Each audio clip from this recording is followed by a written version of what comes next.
What's up, fandom? How's it going today? Okay, so today's review is going to be based on a summer event that happened last year with Marvel.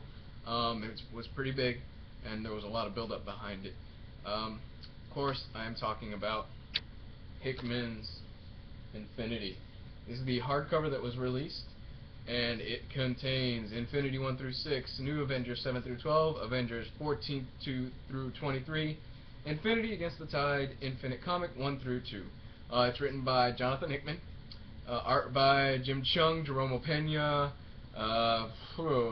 man, Dustin Weaver. Basically, if you have been on the top of Marvel's list of art for the past few years, they've done something in this book for the summer event of last year. Going into it, the first thing that I noticed is you need to start with the Avengers and New Avengers series if you are going to get into this event. There's a lot of build-up, and to start out the event you need to read Volume 1 of New Avengers, Everything Dies, from Marvel Now, written by Hickman, art by Epting. Okay.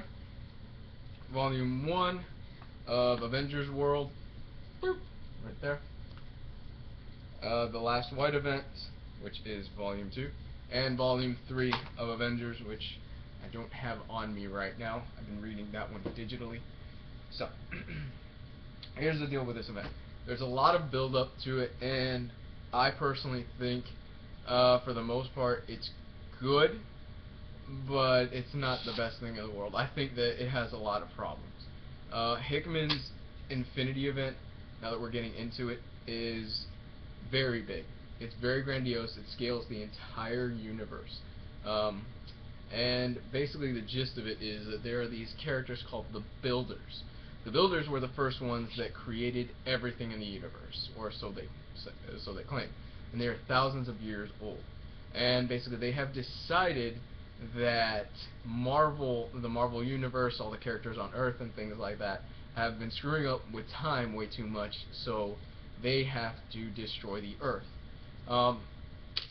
There's a lot of other things that go into it. In New Avengers, they find out that the Earth is basically the focal point for the multiverse, and how all these different universes, they depend on this Earth in the 616 universe.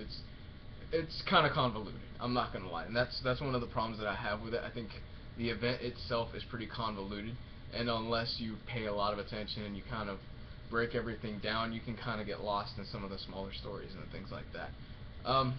So for this event, some of the other problems that I have with it include that there are some fights in it. You're like, okay, cool, it's building up to this great fight. What's gonna happen? Cut. It cuts right before the fight, and you never see the fight. You see the events after the fight.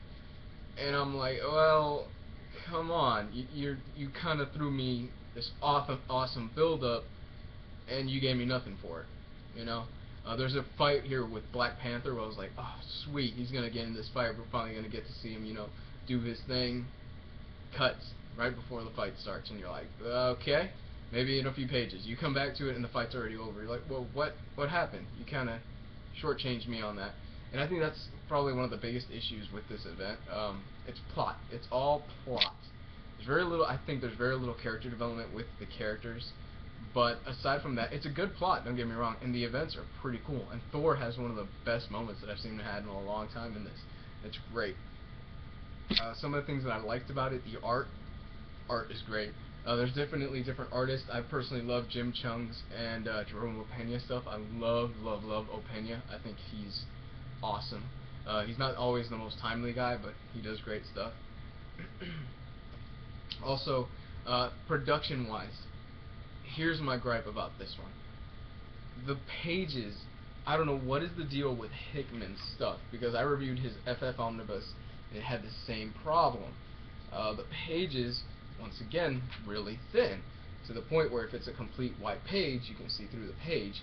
And for some reason, when I got my book, and this isn't my only thing, there's been other people online that have been saying this as well, that when I got the book, the pages were wavy.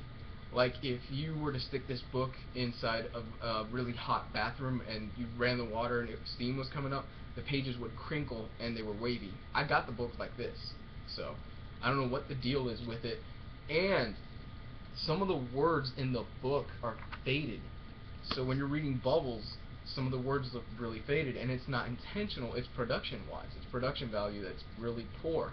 So with that, it's a great event, but I know there's a trade paperback coming out. I hope that they correct a lot of the wrongs in the trade paperback.